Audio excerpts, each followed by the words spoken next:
হয় আমি যদি 35-এর পরে চাকরিতে 35-এর মধ্যে চাকরিতে ঢুকি আমি ভালো পারফর্ম করতে পারবো না? এটা সরকার কেন বলে, কোন যুক্তিতে বলে যে 35-এর পরে নাকি মানুষের মানে যারা 35-এ ঢুকবে তাদের নাকি কর্মদক্ষতা কমে যাবে, বা 35-এর পরে 30-এর পরে নাকি চাকরিতে বয়সের মানে চাকরিতে যারা জয়েন করে তাদের কর্মদক্ষতা কমে যায়। সরকার এটা প্রায়শই বলে। এটা কিভাবে বলে আমি আসলে বুঝি না।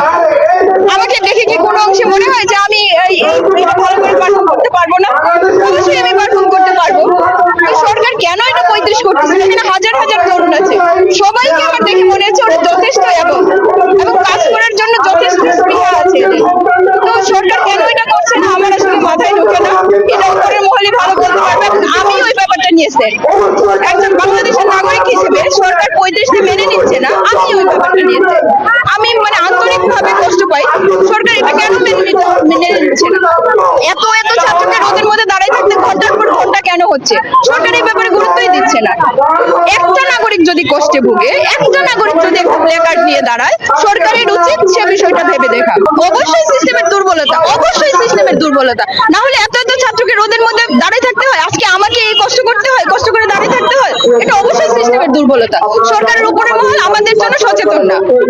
আমি তো বারবার বলছি, একটা ছাত্র যদি প্ল্যাকার্ড নিয়ে দাঁড়ায়, সরকারের উচিত সে দাবিটা বিবেচনায় নেওয়া। এতে কারো ক্ষতি হচ্ছে? ক্ষতি তো হচ্ছে না, সবাই উপকৃত হচ্ছে।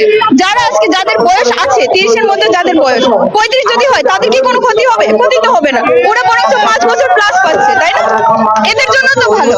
আমার মনে হয় সরকার যেহেতু সচেতন না, আমাদের উচিত আমাদের দাবি সরকারকে বলে সচেতন করা। আমাদের বারবার সরকারের কাছে যে টনক করানো যে এটা যৌক্তিক দাবি, এটা হওয়া উচিত।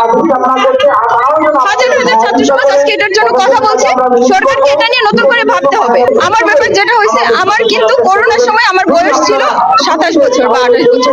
করোনাতে 2 বছর চলে গেল, আমি কিন্তু করোনায় যে এক্সট্রা টাইম বাড়াই দেওয়া হয়েছিল সেটাও পাই নাই। তাহলে আমার যে 2 বছর সময়টা নষ্ট হলো, আমার সময়টা গেল কোথায়? আমি ওই সময়টা পাবো কিভাবে? তারপর আমি সেশন জট পেয়েছি, মানে আমার অনার্স শেষ করতে তো একদম 4 বছর হয় নাই, আমার অনার্স শেষ করতে 5 বছর সময় লেগেছে। এই 1 বছর করোনার সময় যে আমার 2 বছর নষ্ট হলো, সেই 2 বছর আমি আমার ওই সময়গুলোর নাম কোথায়, বা আমি ওই সময়গুলো পাবো কিভাবে? 35 করতে হবে আমাদের, একটাই দাবি